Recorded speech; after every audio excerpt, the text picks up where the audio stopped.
more detailed discussion. It's Appendix 3.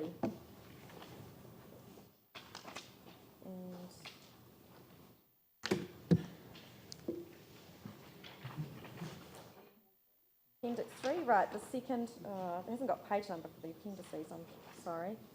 Hold it up what it looks like. Show them the page what it looks like. It looks like this.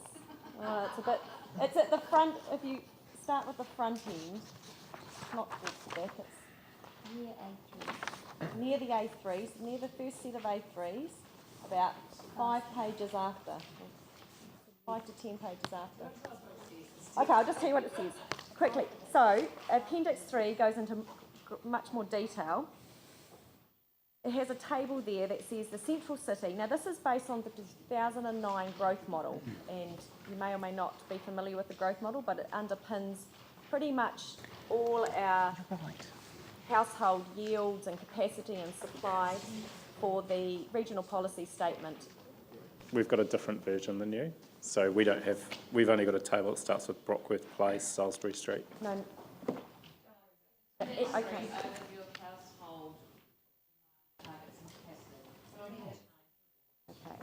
So the first table you'll see in Appendix 3, that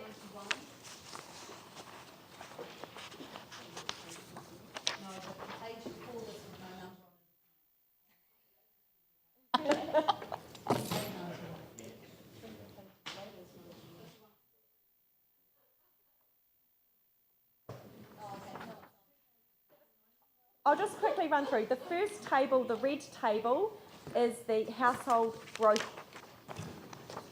estimates. The green table sets out the intensification split for Greater Christchurch under the LERP.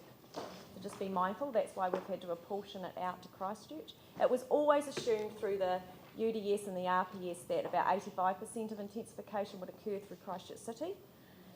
And so the next table, when you turn over, so this growth model indicates a theoretical capacity, and this was in 2009, so it doesn't take into account any of the additional living or residential medium density zoning.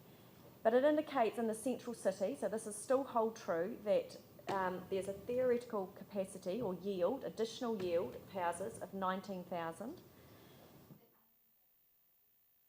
Household units. Yes. Houses, household units. In the rest of the city, so that's outside the central city, and this includes the living 2 and 3 zones. Now, they were always considered together because, as John has mentioned, they were both could yield and typically yield up to 30 houses per hectare and had the ability to be redeveloped to deliver 30 houses per hectare. And that gave us 20,000. And then the rest of it is just there's some additional land assumed for redevelopment, about 4,000 on the flat and 900 on the hills, and some in Littleton Harbour. But essentially, the figure that you want to look at the most is that 20,000, because that goes the largest way towards delivering intensification. In order to answer Glenn's earlier question, or Ali's earlier question, the ward that wins by a country mile is Hagley Ferrymead in this intensification stakes. Yes. Because of the central city. Central city. Yeah. But also the total existing capacity is 66,000 or 67,100. So you've got the 46,300 plus the 2,800. Oh, yes, and Greenfield's another 20,000. So if you look at the table before, where the projected growth is 36,000, we've got almost twice as much capacity under the existing city plan. So then the fundamental question I have is why create more intensification when you've already got so much spare capacity? So I come back to my earlier point. This is the district plan provides zoning for 2041. Not well beyond 2028.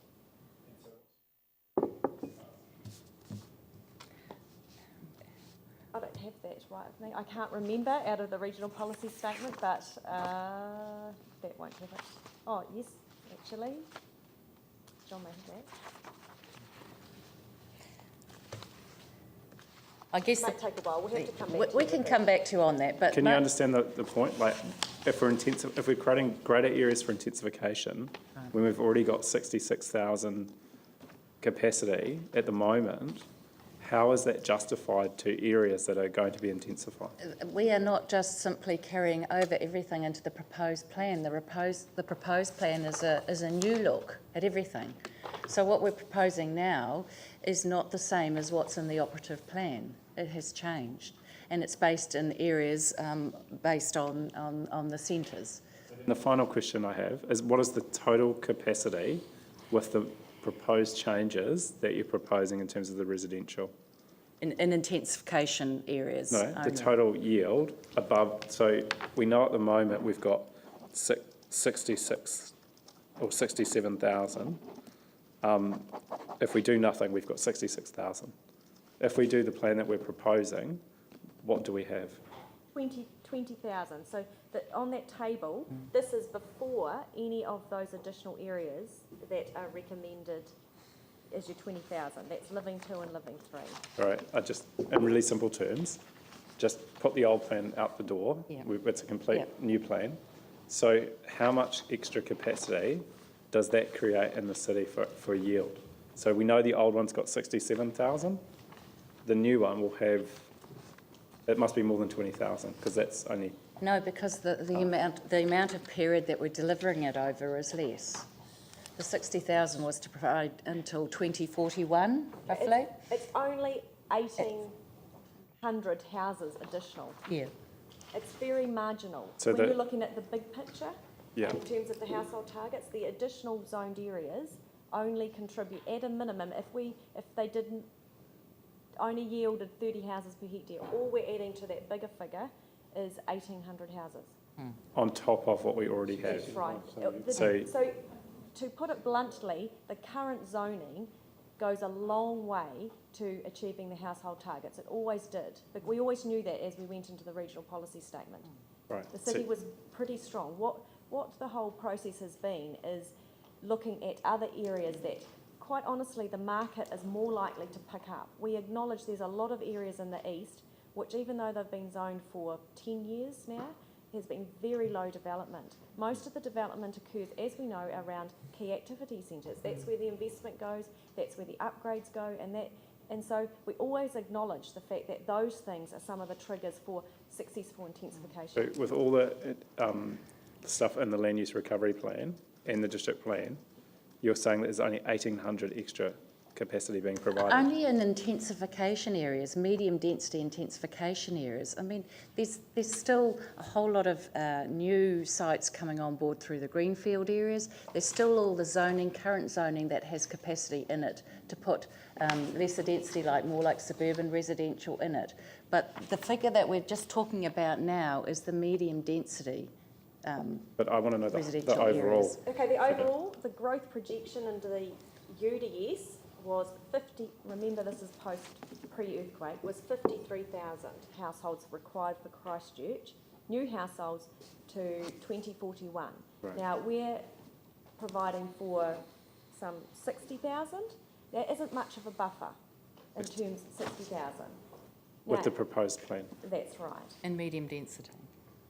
Or are you talking That's overall? the complete figure. That's That's the total right, household okay. for greenfield and intensification. So you've only got about 7,000 if you're using the previous growth figures in terms of you might call it a buffer, or it's not that much really over 40-year growth strategy.